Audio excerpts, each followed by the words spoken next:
안녕하십니까, 영화오도기 작가입니다. 안녕하세요, 약쟁입니다. 안녕하십니까, 문직입니다. 벌써 2월입니다. 2월. 네. 진짜 너무 빠르네요. 너무 빠르게 가죠. 24년 12분의 1 잘 보람있게 보냈어요? 뭐 별일 없죠? 별일 없겠죠. 어젠가 이선균 씨의 그 유작인 잠이라는 영화 있거든요. 작년에 개봉했는데 그게 프랑스 제라르메 국제 판타스틱 영화제에서 최고상 대상을 수상했다는 소식이 어제 들어왔죠? 네. 봤어요? 기사 봤어요. 네. 그것 때문에 생각나서 킹메이커를 보자 한 건 아니고 길이의 김대중 개봉한다길래 그거 개봉에 맞춰서 코인을 좀 타볼까 하고서 했는데 우리가 3주가 연장 미뤄지는 바람에 녹음이 그건 다 틀렸네요. 참 아쉽습니다. 뭐 되려면 지금 유튜브 구독자 막 늘고 있는데 이때 여세를 몰아서 그걸 같이 올렸어야 되는데 아무튼 그래서 킹메이커를 보고 왔습니다. 킹메이커를 하기 전에 좀 요즘 넷플릭스에서 되게 화제작이 황야라는 게 있어요. 황야. 황야? 네. 저기 누구야? 마동석이 나오고 콘크리트 유토피아 안 봤죠? 안 봤죠? 네, 봤습니다. 넷플릭스에 있는데 콘크리트 유토피아 작년에 그 큰 대성공을 거뒀던 콘크리트 유토피아의 세계관을 따른다. 그 세계관의 연장선 같은 세계관을 공유한다는 썰이 있었어요.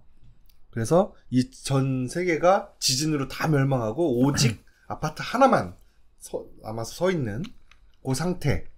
그래서 그 포스트 아포칼립스적인 상황에서 벌어지는 어떤 사건들이 있는 영화다. 그래서 콘크리트 유토피아를 재밌게 봤던 분들은 엄청 기대를 할 거 아니야. 나도 기대를 엄청 했지. 비록 마동석이 나오지만 그래도 콘크리트 유토피아 너무 재밌게 봤으니까 비슷한 제작진에서 만들었으면 최소한의 품질은 나오지 않을까 기대를 하고 봤는데요. 결론적으로 영화는 참 별로였어요. 그렇다고 하더라고요. 엄청 별로고 그 감독이 인터뷰를 했는데 감독이 스턴트맨 출신이거든요. 조닉 감독처럼. 인터뷰에 따르면 콘크리트 유토피아랑 세계관을 공유하는 게 아니래요. 그냥 그 설정을 그냥 따왔을 뿐이지 세계관을 공유하고 뭐 무슨 그 콘크리트 유니버스에 우리가 있는 건 아니다 라고 하더라고. 영화 진짜 너무 유치하고 그 마동석 그 범죄도시에 나오는 마동석 캐릭터 있잖아요. 마석두. 그냥 그게 거기 있어. 이 영화에도 그 마석두가 똑같은 캐릭터에 연기도 똑같고 뭐 캐릭터 모든 게 다 똑같아. 마석두가 그냥 그대로 있는 거야. 영화가 처음 시작하는데 악어가 이렇게 나와요. 악어가. 우리나라에 웬 악어야? 악어가 이렇게 나오는데 주인공 남자 소년이 잘생긴 청년이 이 영화에서 잘생김을 맡고 있어. 이렇게 사냥을 해야 되니까 활에다가 불을 붙여서 그 악어를 쏴요. 그래서 악어의 급소에 목에 가서 탁 맞아. 왜 불화살을 쏴? 그렇게 쏠 거면. 불화살이라는 거는 이걸 맞춰서 죽이려는 게 아니잖아요. 뭐 먼저 기름을 쏟아 분 다음에 불화살을 던져서 뭐 태워 죽인다든 주변을. 아니면 화살 앞에 뭐 화약이 붙어 있어서 날아가면서 이게 폭발한다든지. 아니면 주변에 태울 게 있어가지고 거길 맞춰서 큰 불을 내서 다 몰살시킨다든지. 뭐 그런 어떤 전략적인 용도가 있는 거 아니야. 전술적인. 근데 직접 그냥 바로 급소에 맞췄고 왜 그걸 쏴? 그래서 그걸 보는 순간 이거 너무 똥폼 잡는 영화 아닌가? 오프닝 보자마자 불안했는데 진짜야. 계속 똥폼만 나오고 심지어 마동석은 문어체를 씁니다. 문어체를. 연기가 너무 좋으면 문어체를 쓰더라도 그 자연스럽게 넘어갈 수 있는데 마동석 연기 뭐 그냥 그렇죠. 그래서 문어체 너무 국어책 읽는 것처럼 내 손엔 피가 너무 많이 묻었다.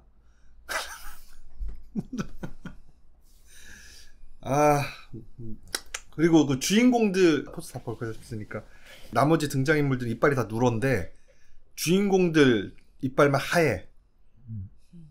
거기서 나오는 예쁜 여주인공 이빨 하얗고 예쁜 여주인공의 친구, 좀 어리숙한 친구로 나오는 여자 배우는 이빨 누렇고. 이거 뭡니까 이거? 그러면 그 배우들은 일부러 누렇게 나오는 거예요? 그렇게 분장을 한 거죠. 그러니까 이거 물자가 없으니까 닦을 뭐도 없고 물도 없는데 뭘 이빨을 닦고. 그렇게 디테일하게 생각을 했는데 주인공은 하얗고요. 주인공 이빨 하얗고 라미네이트 한 것처럼 하얗고 가지라 해가지고 이게 뭐야.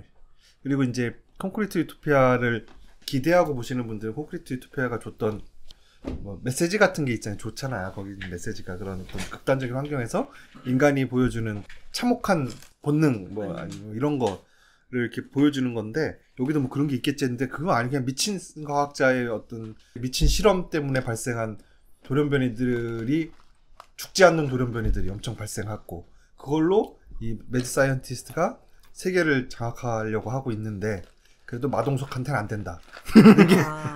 그게 그냥 영화거든요. 참. 마동석이 제작했나요 혹시? 네 맞아요. 제작 주연한 거거든요. 그래서 마동석 제작 주연 영화는 그래서 그렇겠다는 생각이 들었어요. 마동석 무시하는 거예요? 아니요 그 정도 제작할 정도의 힘 재력 대단하다. 어떤 분 네티즌이 그런 말을 했어요. 이게 곧 개봉할 범죄도시 4에 대한 기대치를 낮추려는 수작이면 대성공이다. 그런 저기 한마디를 하셨는데 동의합니다. 황야에 대해서 데이빗 백공님도 아주 명문을 남기셨어요. 왓챠에 다소 유치한 이야기, 대사, 인물과 동석한 마동석이래요. 왜 이렇게 좋아해? 좋아해야지 사람은. 그래서 데이빗 백공님 2점 주셨어. 2점. 저는 1.5점입니다. 백곰님. 좋아요 눌렀습니다. 백곰님. 그래서 1.5점? 오 진짜 쓰레기야. 이거 난 쓰레기라고 말할 수 있을 것 같아. 시간 아까워. 황야 이거는 좀 너무 시간 아까운 영화 같다. 그런 말씀 드립니다. 1시간 반밖에 안 되는 건 장점이지만 영화는 너무나도 실망스럽다. 이런 감독은 영화를 못 만들게 하는 어떤 법이 있었으면 좋겠어.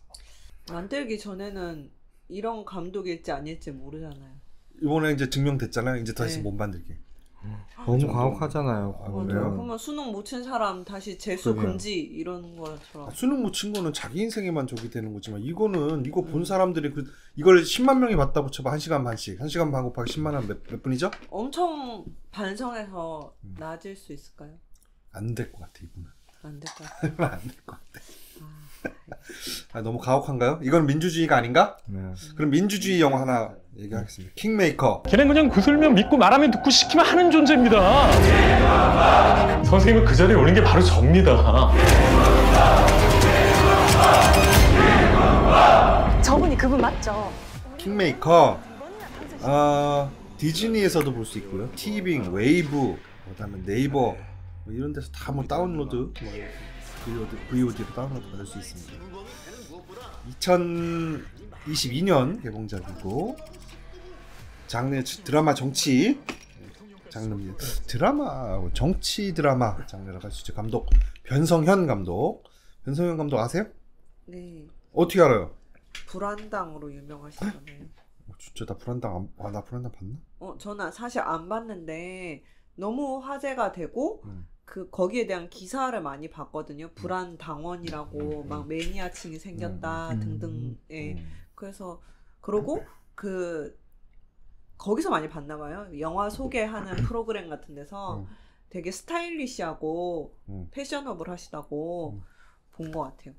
그래서 좀 얼굴이랑 제가 얼굴 아는 감독님들의 수는 진짜 별로 없는데 얼굴도 알겠고 정작 본 영화는 별로 없지만 존재는 알게. 이름도 특이하니까 이제 귀에 쏙 들어오고. 이름 특이해요? 성이 특이하니까. 변씨라서. 네. 이분이 뭐 이제 그런 것도 찍었고 나의 그 PS 파트너 이런 영화도 찍었고 그다음에 킹메이커 찍고 이후에 길복순이 최신작이거든요. 길복순 아주 혹평 받았죠. 길복순 이거 하신 분이고 설경구, 이선균 뭐 이런 사람들 나옵니다. 이성균 참 대상 받았죠.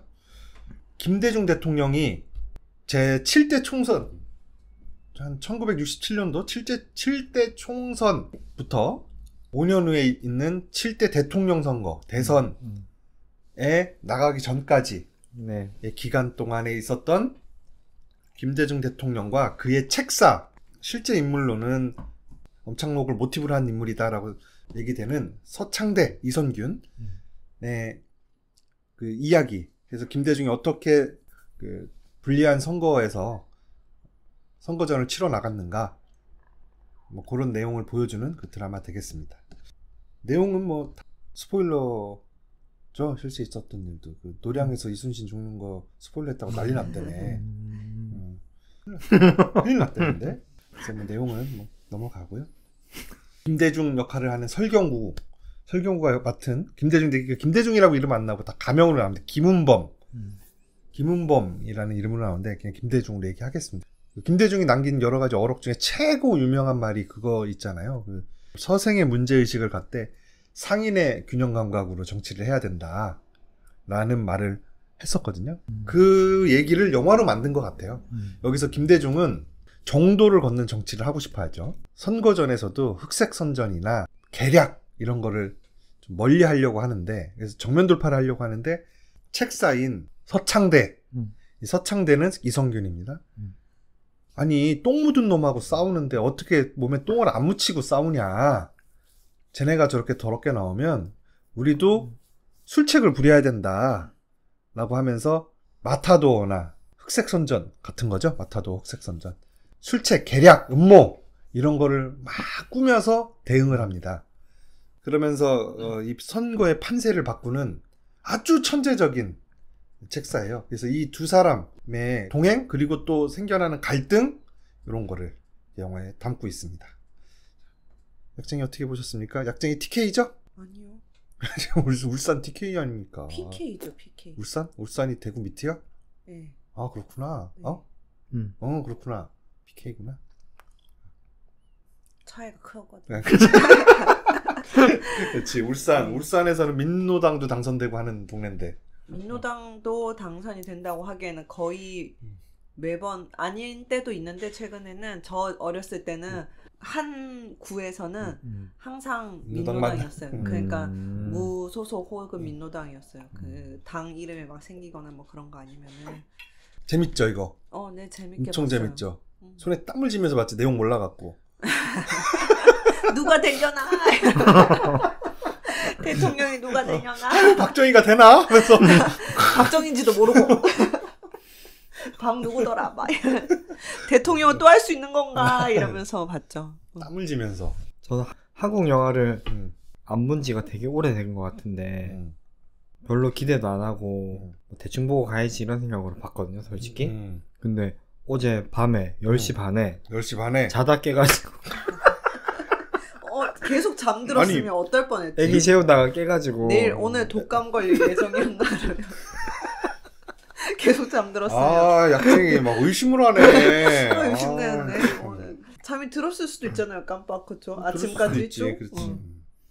근데 어쨌든 그래 봤는데 네. 엄청 재밌게 끝까지 움직이는 한시 정말 TK 아닙니까? 아니에요. 대구잖아요. 대구 아니야? 정말. 통영이라고 했다가 네. 창원이라고 했다, 진주라고 했다가. 그래서 그때 그 이자카야인지 오코노미야키인지 진해는 PK지. PK죠, PK죠. 못 고고 그러셨잖아요. 설마 대구에서 거기까지 갔게 잘 모르는, 경상도 다 똑같은 줄 알고. 시골이라고도. 진짜.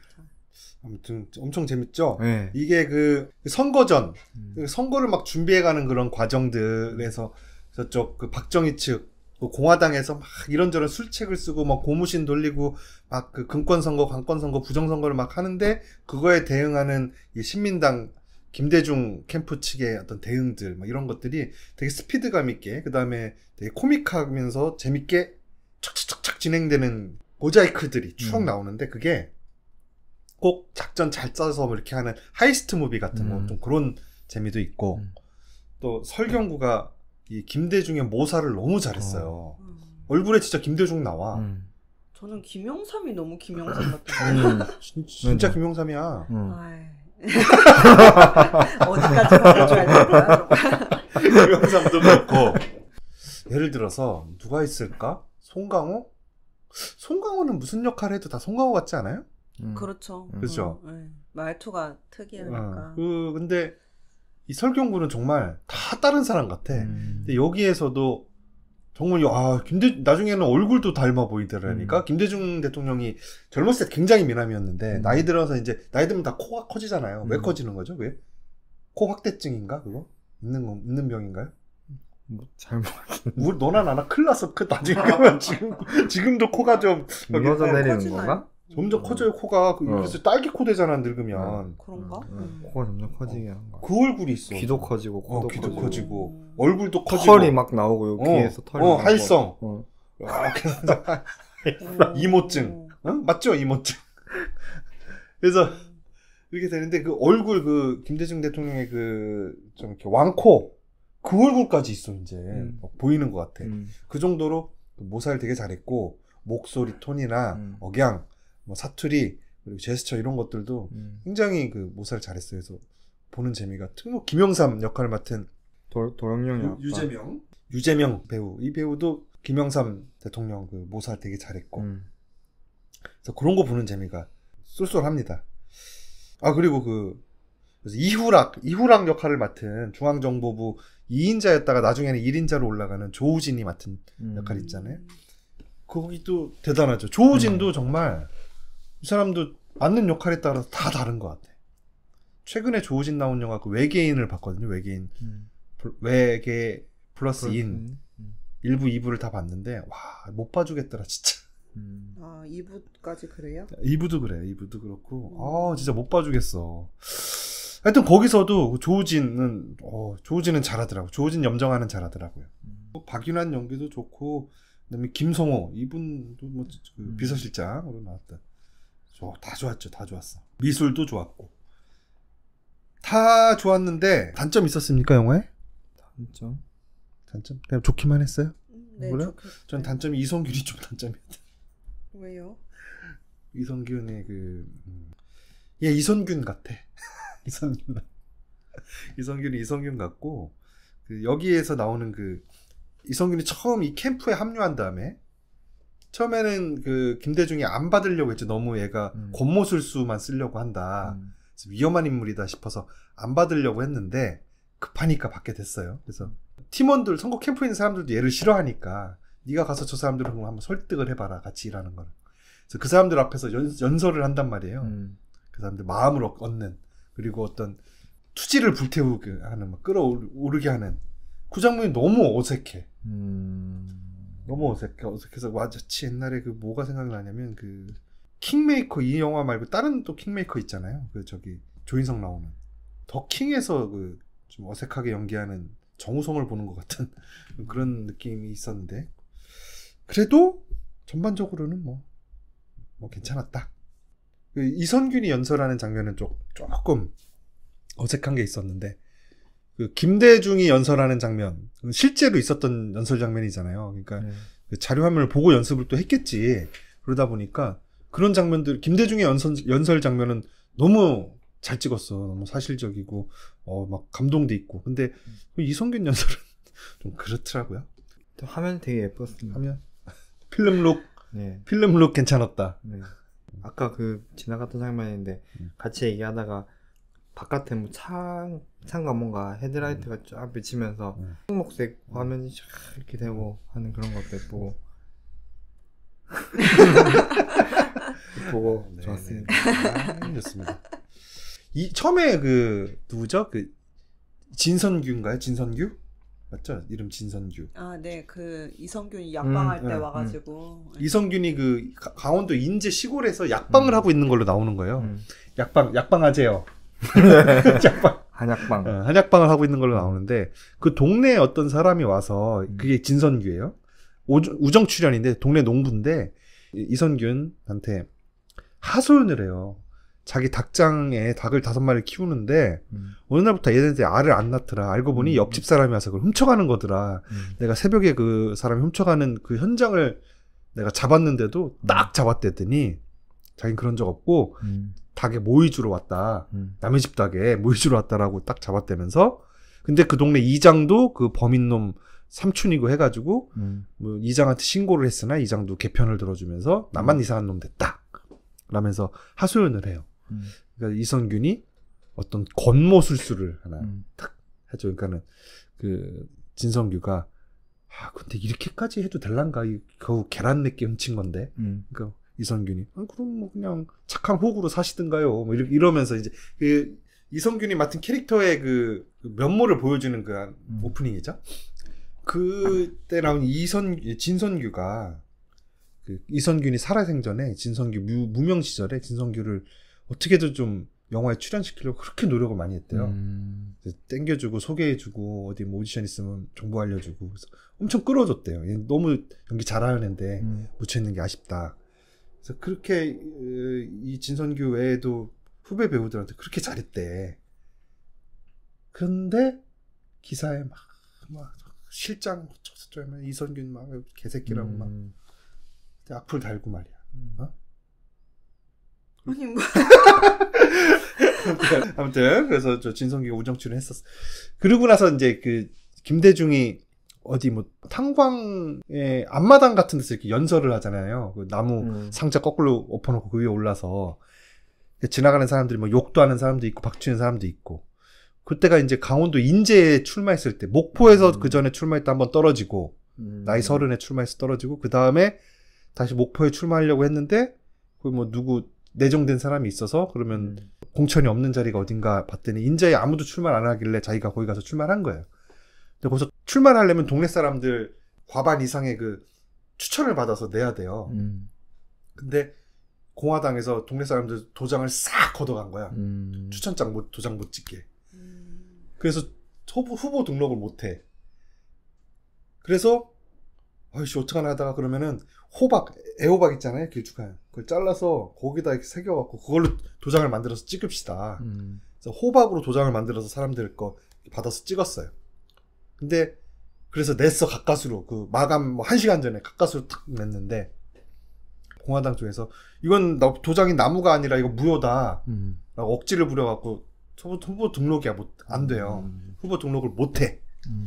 그러고 나서 1년 후에 그 대법원에 제소를 해서 무효 판정을 받아서 보궐선거를 합니다.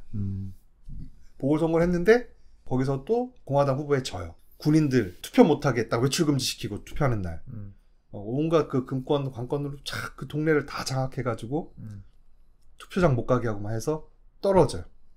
그리고 그 4년 후에 한 번 또 인제에서 나가는데 또 떨어져. 그때 만난 거예요. 영화가 이제 거기서 시작되는 거예요. 이 영화가. 첫 번째 떨어진 다음에 부인이 죽습니다. 그리고 엄청난 생활고에 시달렸대요. 원래 목포에서 제일 가는 부자였거든. 사업을 크게 성공시켜서 해운업을 제일 가는 부자였는데 자기가 정치를 해야겠다는 마음먹은 이유로 이제 돈은 이제 더 이상 벌 수가 없잖아요. 그래서 생활고에 시달리면서 와이프가 미장원을 했대. 집에서 동네에서 이제 집에서 하는 미장원 그걸로 먹고 살면서 했는데 그때 그 생활고와 이런 것에 고생을 하다가 병을 얻어서 그때 죽습니다. 그리고 김대중도 폐인 생활을 해요. 이제 나는 안 되나 보다. 그래서 폐인 생활하고 막 3일씩 굶고 그랬대요. 막 길에서 막 쓰러져 자고. 그때 이희우 여사 그 전부터는 알고 있었는데 우연히 만난 이희우 여사가 밥을 사줘 먹이고 그렇게 좀 그렇게 해가지고 돌봐 올려서 다시 사람 만들고 두 분이 다시 이제 결혼하고 그 이후에 여기서 이성균을 만난 걸로. 그래서 배종옥이 이희우 여사로 나오는 거죠. 그렇게 그 상태에서 영화가 시작됩니다. 그 이후에 이제 목포에서 당선되죠. 이선균의 도움을 받아가지고. 그러면서도 계속 갈등이 생기는 거잖아요. 저 새끼는 저거 고모술수만 쓸 줄 안다고 좀 더러운 놈이다고. 같은 팀 안에서도 싫어하는 사람도 생기고 김대중도 약간 그걸 경계해요. 그러다가 어느 날 모종의 사건이 터지는데 이거 그러니까 그 김대중이 해외 순방 있던 시기에 집에 화약 테러 사건이 벌어져요. 박정희도 불같이 화를 내죠. 이거 누가 한 거야? 불같이 화를 내는데 정보부도 저희가 안 했습니다. 왜냐면 이것 때문에 민심이 막 이 정보부 나쁜 놈을 또 조작한다 막 이렇게 해가지고 한 역풍이 부니까 박정희는 이거 우리가 한 거야? 역풍 맞잖아. 누가 한 거야? 했는데 아니래. 김대중 쪽에서는 또 이거 이성균이 자작극 한 거 아니냐. 그런 의심의 눈초리도 있고 그러면서 이제 둘 사이가 갈라지게 되는 뭐 그렇게 영화가 가는데요. 근데 그거는 허구입니다. 실제로는 그렇지 않았어요. 실제로는 그것 때문에 갈라진 거 아니고 대통령 선거 5일 전에 엄창록 이성균 캐릭터를 맡은 그 캐릭터가 사라집니다. 실종돼요. 그리고 선거가 끝난 후에 나타나요. 실제로 어디가 있었는지 그거는 밝혀진 바가 아직도 없어요. 그 부분은 영화적 상상인 걸로 보시면 됩니다. 질문을 하나 드리겠습니다. 아이고. 여기서 이성균이 항상 얘기했잖아요. 똥 묻은 놈하고 싸우는데 어떻게 몸에 똥이 안 묻냐. 우리 똥을 묻힐 수밖에 없다. 맞습니까? 어떻게 생각해요? 뭐 집단 속에 제가 있다면 집단에서 그거를 막 하면은 어쩔 수 없이 할 수도 있겠지만 저 개인적으로 제가 만약에 대표다. 내가 설경구다. 내가 김대중이다. 네, 그러면 저는 좀 싫을 것 같아요. 그 사람 안 써? 네. 이 사람은 진짜 최고의 두뇌야. 진짜 최고의 브레인이고 최고의 전략가인데 네.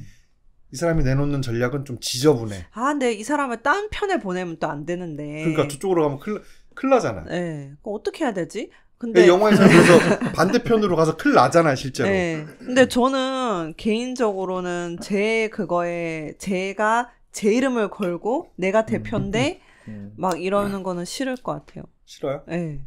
안 써요. 그래서 내가 권력을 못 얻어. 그래서 어쩔 수 없지. 뭐 그렇게 해서 못 얻을 권력이면 어쩔 수 없는 것 같아요. 씁니까, 안 씁니까?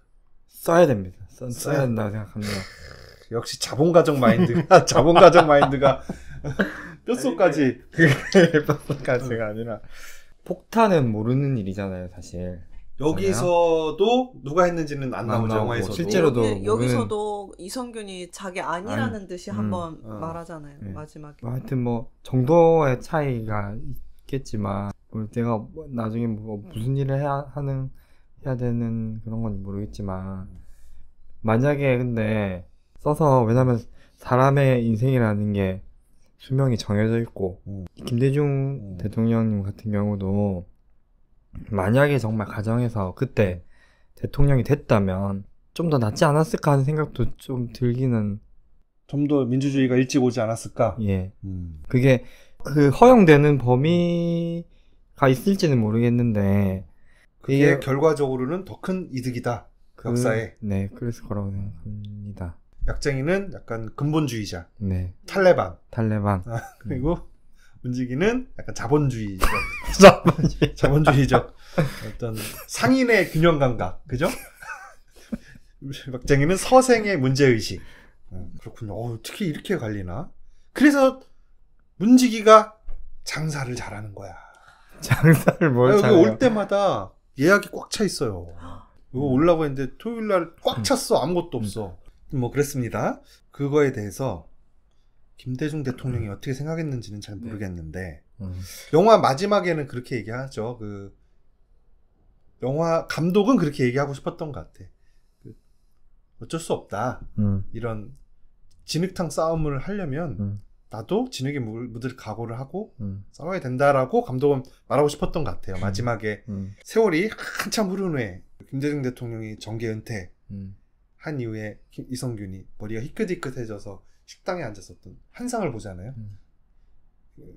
김대중 대통령하고 있었던 대화하는 거기서 보면은 김대중이 어떤 질문을 주고받으면서 그래 그런 경우라면 자네 도움을 받아야겠지 하는 식의 말을 하는 걸로 이렇게 그런 환상을 보는 걸로 이게 끝나는데 실제로는 이 엄창록이 그 대통령 선거 5일 전에 실종된 이후에 선거가 끝난 다음에 나타났잖아요.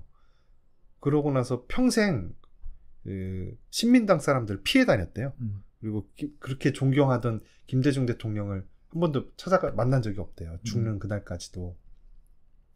죽을 때도 병실에서 입원해서 호흡기 달고 있을 때도 항상 김대중 소식을 항상 물었대요. 그 주변 사람들한테 어떻게 됐는지. 말을 못하니까 글을 써서라도. 그 정도로 계속 죽는 날까지 존경했던 사람인데 근데 계속 보지 못했다? 죄진 게 있어서 못 봤겠죠? 모르는 거지만 하여튼 그럴 때 어떻게 해야 되냐. 내가 개인이면 내 양심대로 해도 되지. 그 결과가 나한테만 영향을 끼치거나 아니면 아주 작은 영향력일 밖에 없으니까. 근데 정치인이라는 거는 자기의 행동의 결과가 너무나도 큰 영향을 미치잖아요. 너무나도 광범위하게 많은 사람에게.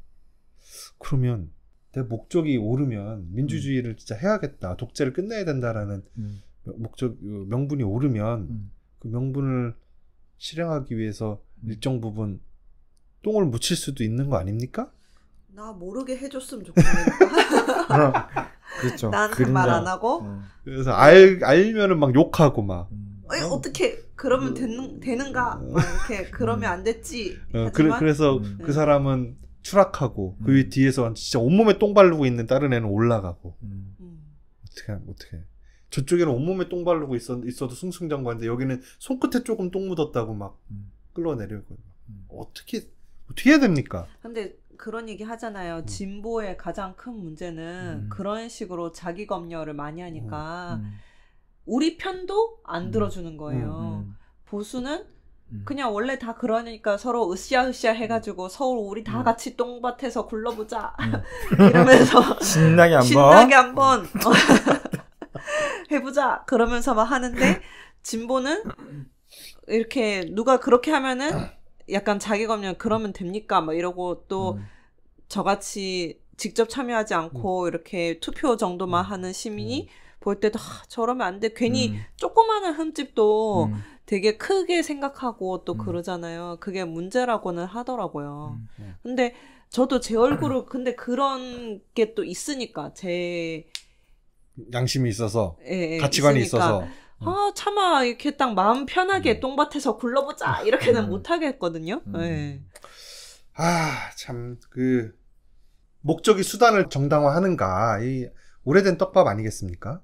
이거에 대해서 마키아벨리가 내린 명쾌한 결론이 있어요. 이게 꼭 옳은 건지 아닌지 모르겠는데, 조국의 운명이 걸린 중차대한 문제, 아주 큰 문제일 때는 수단이 정당한가 정당하지 아니한가는 전혀 고려사항이 아니다.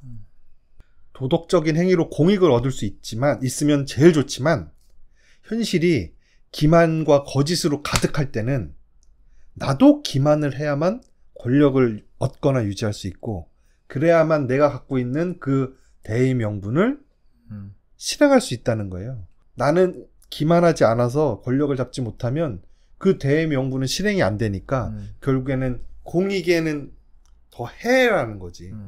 도덕적으로 행동해서 권력을 못 얻는 것보다는 같이 기만을 해서 권력을 얻어서 좋은 일을 행하는 게 시민들에게 이득이다. 근데 그 전제 조건이 있어요. 사회가 기만과 거짓으로 가득 찼을 때. 가득 찼을 때. 만약에 기만과 거짓으로 가득 차지 않았는데, 그리고 상대도 기만과 거짓을 하지 않는데 내가 기만하고 거짓을 하면 이거는 시민들에 의해서 부도덕으로 간주된다는 거예요. 그래서 지지를 받지 못하고 그 순간에 이길 수 있어도 계속 그 반대 세력들을 양산해낸다는 거예요. 반대 세력들을 양산해내서 결국엔 그 사람이 밀려나는 결과를 초래한다. 그래서 비열한 수단은 그럴 수밖에 없는 상황에서만 쓰되, 공익의 증진이라는 결과가 반드시 따라와야만 하며, 또 그 행사는 반드시 일시적이어야 된다. 그 기만과 손에 똥 묻히는 그 권모술수의 행사는 반드시 일시적이어야 된다. 계속해서 그러면 안 된다. 라고 제안해놨어요. 세상에 이때까지 기만과 거짓으로 가득 차지 않았던 날들이 없었고, 현실을 살아가야 되고, 또 정치가라면은, 정치가가 종교인이나 어떤, 물론 위치가 그러면은 사람들한테 어떤 뭔가 영감도 줘야 되고 뭐 이렇게 해야 되는 게 상징적인 그런 것들을 해야 된다고 보는데, 결국에는 먹고 사는 문제에 대해서 결과물을 내야 되고 세상을 바꿔야 되고 하는 입장이라면은 똑같이 개똥밭에 굴르면서 좋은 결과물을 만들어내는 게 역할이라고 저는 생각합니다. 그렇죠. 거기서 혼자서 막 이렇게 고고하게 본인의 가치나 대의명분을 지키는 것도 멋있지만 그러기는 오히려 더 힘들거든요. 그게 예수 그리스도를 봐도 그렇잖아요. 기독교예요? 기독교? 아니, 네, 저는 무교입니다. 무독교? 무독교인데 그 정도로 탄압을 받고 그런 일이 생겨야지 사람들이 또 감화를 받고 뭐 이렇게 하는 건데, 당대의 어떤 변화를 만들어내기 위해서는 그렇게 할 수가 없잖아요. 실제로 사람이. 그렇기 때문에 양날의 검인데 잘 그런 사람들 잘 규용을 해가지고 좋은 결과를 만들어내면은 된다고 생각합니다. 그리고 그 마키아벨리가 말하기를 그렇게 해서 쓰고 필요가 없어지면 내치라고 그랬어요. 예. 그럼 이제 반대편 가서 신나게 일하겠죠. 칼을 부러뜨린 다음에 내쳐야죠. 그럴 때는. 그러니까 그 마키아벨리가 예를 든 최고의 군주로 예를 드는 게 체사레 보르자라는 그 군주거든요. 되게 젊은 사람인데 젊은 사람의 권력을 잡고 젊은 나이에 요절했어요. 교황의 사생아로 태어나서. 근데 얘가 법을 엄정하게 집행하라 라고 자기 그 밑에 부하한테 명령을 해요. 그래서 그 부하가 아주 엄격한 법의 적용으로 살벌하게 자기 나라를 다스려요. 그러다 보니까 민심이 조금 돌았을 거야. 흉흉해질 거 아니야. 너무 사소한 거 갖고 막 팔 자르고 죽이고 막 안 되잖아요. 민심이 흉흉해지니까 체사레 보르자가 그 부하를 처형해요. 얘가 너무 가혹하게 시민들을 다뤘다라고 하면서 처형하고 이제 이런 애들은 이제 내가 없앴으니까 이제 우리 다 좀 잘 지내보자 이렇게 하면서 그렇게 내쳐야지. 내칠 때는. 아무튼 그렇습니다. 저는 이제 폭탄 터지는 그 사건이 실제로 있었는지 저는 모르는 상태에서 영화를 봤는데 저는 그렇게 생각했어요. 여기서 나오는 김은범이 김대중이 김은범이 이 이성균을 공천을 주겠다고 하고 잘 해보라고 하고 회의를 이렇게 딱 하고 맞잖아요. 하고 나서 회의 때 이성균이 이때까지 자기가 해오던 방식대로 방법을 딱 내니까 그때부터 니 아직 준비가 안 됐으니까는 이번에 미국 방문은 니 말고 다른 사람이랑 가고 니 좀 근신하고 있어라 이렇게 얘기하잖아요. 근데 그게 저는 약간 그런 시츄에이션을 자기가 회의 중에 취하고 나서 얘한테 내가 없는 동안에 뭘 하라는 식으로 짐진 메시지를 준 게 아닌가 이런 생각을 중간에 했었어요. 모른 척 했다 차라리. 네. 나 안 보는 약쟁이처럼 나 안 보는 데서 좀 해라. 나 모르는 것처럼. 그렇게 해가지고 폭탄이 왜냐면 없는 중에 폭탄이 터졌으니까 일단. 김대중 선상님을 뭘로 보고 PK 놈들. 그러니까요. 그러니까 참나. 이 PK 놈들 이거. 아니, 선수들끼리 합이 이렇게 잘 맞는 건가 이런 생각을 잠깐 했습니다. 그까지 생각이 가나요? 그럴 수도 있겠다는 생각도 드는데요. 하여튼 PK 놈들은 똑같구만. 하여튼. 그래요? 여기서 이제 김대중이 중앙정보부에 잡혀갔다. 그 폭탄 테러. 중앙정보부에서는 너 이성균 너가 자작극한 거지? 라면서 이성균 잡아가잖아요. 조사를 하고 며칠 만에 풀려나온 이선규를 만나서 이거 실제 있었던 일은 아닙니다. 이건 다 영화적 상상력이에요. 이거는 단둘이 있는 자리에서 고생 많이 했다. 그리고 물어보죠. 그때 나 미국에 가 있는 동안 집에 노모와 어린 조카가 있었다. 네가 그 폭탄 테러 한 거냐? 네가 한 거냐? 라고 이렇게 물어봐요. 그러니까는 이성균이 황당하다는 표정으로 이제 그 전에 이제 막 싸웠죠. 감정이 격앙돼서 둘이 싸웠는데 자네 어찌 그리 오만한가? 그 장면 참 어찌 좋았어. 그 장면 참 좋았어. 이성균은 계속 겉모술술 쓰자고 하고 김대중은 국민들을 그렇게 속여서야 되겠느냐? 국민을 믿고 가야지. 우리가 진실을 말해도 국민들은 올바른 선택을 하실 것이다. 그러니까 이성균이 국민들은 개돼지입니다. 그냥 알려주면 알려주는 대로 속이면 속는 대로 그렇게 움직일 뿐이다. 김대중이 자네 왜 그리 오만한가? 하면서 자네 아직 준비가 덜 됐구만. 공천 이제 없어지는 거죠. 그러면서 김대중이 폭탄 테러 네가 한 거냐? 라고 물어보니까 이성균이 황당하다는 듯이 헛웃음을 짓고는 네, 제가 했어. 똑같지? 너무 똑같지? 야, 너만 의사야? 손보다 안 아프세요? 나도 의사야. 고인을 조롱하는 거 아닙니까? 순간 사이코패스 같았어요. 그쵸? 너무 좋아하면서 정말 무릎을 탁 치는 게 아니라 책상을 탁 치면서 너무 좋아하셔서 좀 사이코패스 같아서 난 약간 놀랬어요. 그렇게 물어봤을 때 네, 제가 했어요 하고선 그러니까 김대중이 고맙군. 이제 자네를 마음 편히 자라낼 수 있겠네. 진짜 그 장면에서도 저는 이게 끝까지 합을 맞추는 거구나. 이게 다 쇼다. 그러니까 네가 그런 얘기를 해야 된다 지금. 그래야 내가 대통령이 되고 니를 여기서 버릴 수 있다 이런 거를 막 그런 거 그렇게 생각했습니다. 너와의 거리두기를 통해서 내가 시킨 게 아니다. 네. 이렇게 해서 우리 이렇게 해가지고 맘 죽을 때까지 만나지 말자. 내 맘 편하게 좀 해달라. 꼬리 자르기 고생했다. 딱 하는 거 써먹을 때 써먹고 곤모술수의 달인이네. 근데 보시면은 대통령 후보가 되고 나서 이제 거리를 두잖아요. 그 전까지 고무신 주고 한 거는 또 어떻게 보면은 못 가 있는 거. 못 가 있죠. 알고 있으면서. 그 장면에서 그 이성균이 네 제가 했습니다 라고 그렇게 말하는 거는 그러니까 자기가 주군으로 모시던 이 사람 어차피 관계는 이제 파탄 났다라는 거는 느꼈을 거 아니에요. 그 대화 중에 그러니까 자기도 할 말 안 할 말 다 한 거고 국민은 개돼지다라는 식으로 그것까지 왔으니 차라리 마음 편하게 나를 잘라낼 수 있게 그 말을 해준 것 같아. 나는 내 존경하는 그래서 선생님이었으니까 나를 그래 이렇게 버리쇼 차라리 라는 그런 심정이 포함되어 있었을 것 같아요. 저는 충성심으로 보지 않았고 약간 나를 이렇게 못 믿나? 이런 생각이 짜증. 들어서 삐짐. 개짜증. 그래서 왜 막 나 바람 안 폈는데 연인이 너 바람 폈지 할 때 그냥 그래. 그래. 폈다. 폈어. 그러고 그냥 헤어지고 말자. 싸우기도 귀찮다.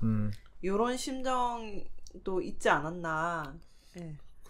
그럴듯하네. 네, 라고 생각했거든요. 그게 뭐 엄청난 충성심이라기보다는 내가 이렇게까지 하는데 내 진심을 모르고 나를 이렇게까지 오해하나? 나도 선이 있는 사람인데? 내가 명작 만들기 싹 들어가고 이제 위인 막 찬양하는데 지금 그런 식으로 초칩니까?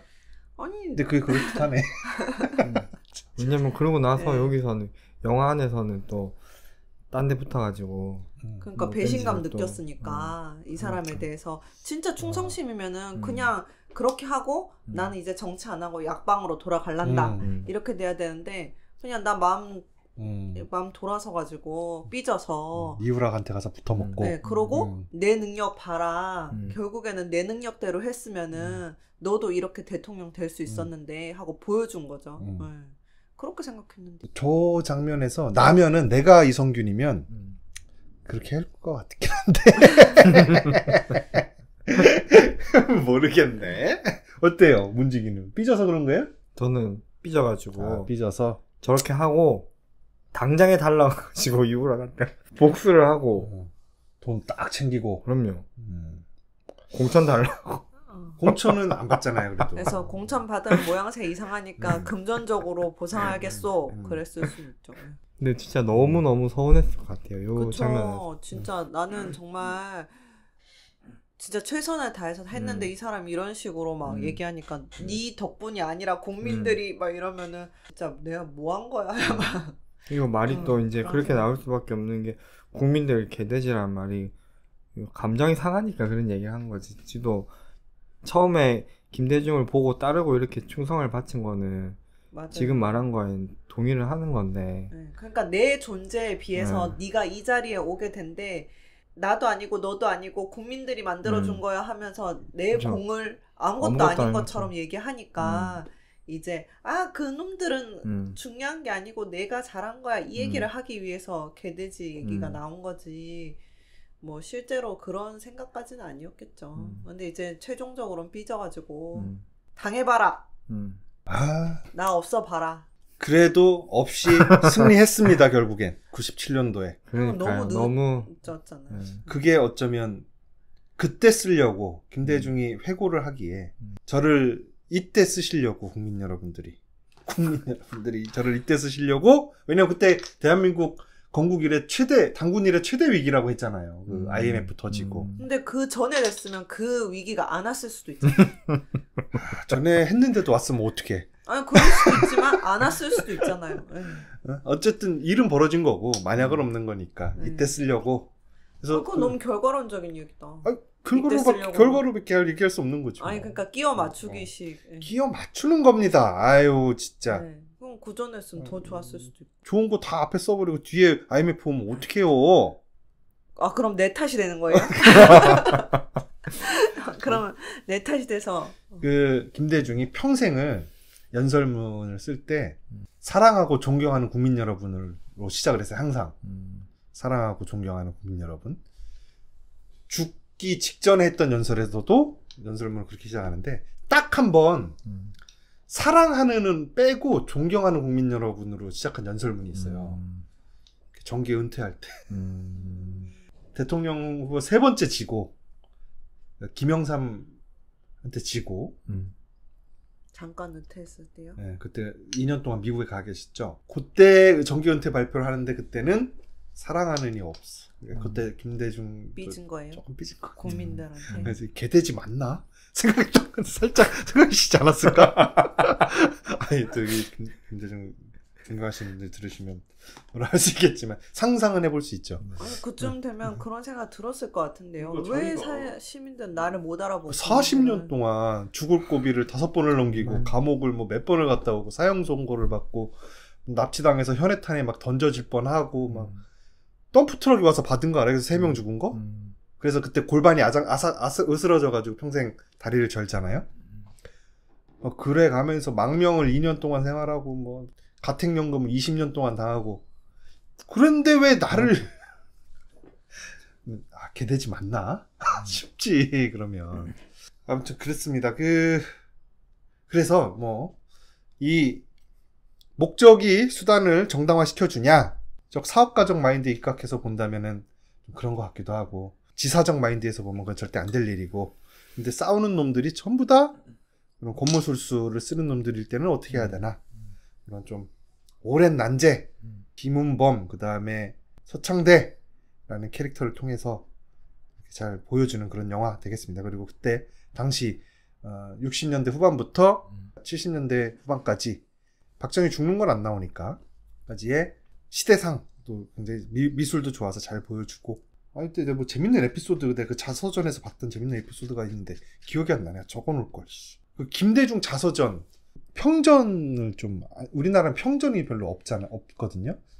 평전이 없는 나라 중에 출판이 잘 안 되는 나라 중에 하나인데 김대중 평전이 몇 개가 있는데 그 중에 새벽이라는 평전이 있어요. 그거 진짜 재밌어요. 그거.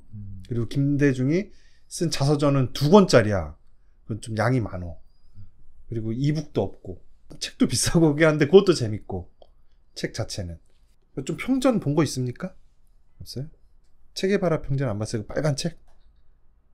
되게 소시적에 본 것 같은데요. 약간 청소년 추천 문고 이런 이만한 거를 이렇게 두꺼운 거를 뭐 다 끝까지 못 봤겠죠? 대학생 때 이렇게 항상 이렇게 들고 다니면 간지고 막 좀 그런 거 있었는데 근데 그거 진짜 재미없거든요. 기자가 썼어. 근데 번역의 문제인지 아니면 기자 특유의 그 문체 때문에 그런 건지 되게 딱딱해요 문장이. 되게 재미없는데 김대중 평전이나 그 자서전은 진짜 재밌습니다.